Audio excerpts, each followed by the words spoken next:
সে যে কিওয়ার্ডটা দিবে সেটা দিয়ে সার্চ করলেই চলে আসবে। আর এসইও মানে হচ্ছে সে কিছু টার্গেটেড কিওয়ার্ড দিবে, সেগুলো দিয়ে আপনি কাজ করে দিবেন। সেগুলো যখন সময় হবে তখন অটোমেটিক অর্গানিকলি যেটা র্যাঙ্কিং হয় সেটা হলে হবে, না হলে নাই, সেটা তার মাথা ব্যথা।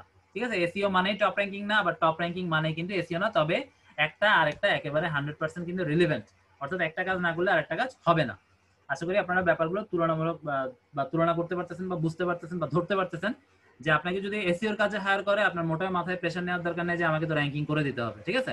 আবার আপনাকে যদি র্যাঙ্কিং এর কাজে হায়ার করে তাহলে কিন্তু আপনাকে অবশ্যই সেটা র্যাঙ্ক করেই দেখাতে হবে। সেখানে আপনি যদি বলেন যে আমি তো প্রপারলি সব জায়গায় এসইও করছি, এখন র্যাঙ্কে না আসলে তো আমার কিছু করার নাই, সেই ক্ষেত্রে কাজটা অ্যাকসেপ্টেড হবে না।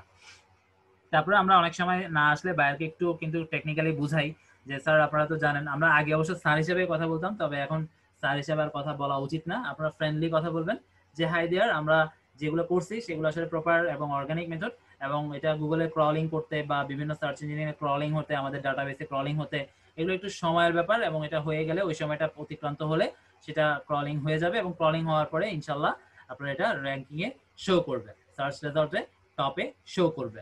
এইভাবে আমরা কিন্তু অনেক সময় প্রয়োজন হয় বোঝাতে, কারণ অনেক কিছু অনেক সময় নির্দিষ্ট সময়ে আসে না, আপনারা জানেন, এবং আপনাদেরকে এটাও বোঝানো হয়েছে যে কোন কোন কিওয়ার্ড গুলো আসবে না আসবে সেটা আপনারা কিভাবে খুব সহজে উবার সাজেস্টের মতো ফ্রি সাইটটা দিয়ে বের করে নিতে পারেন। আচ্ছা, কিওয়ার্ড রিসার্চের উপরে আমরা একটা খুব এক্সক্লুসিভ ক্লাস নিব।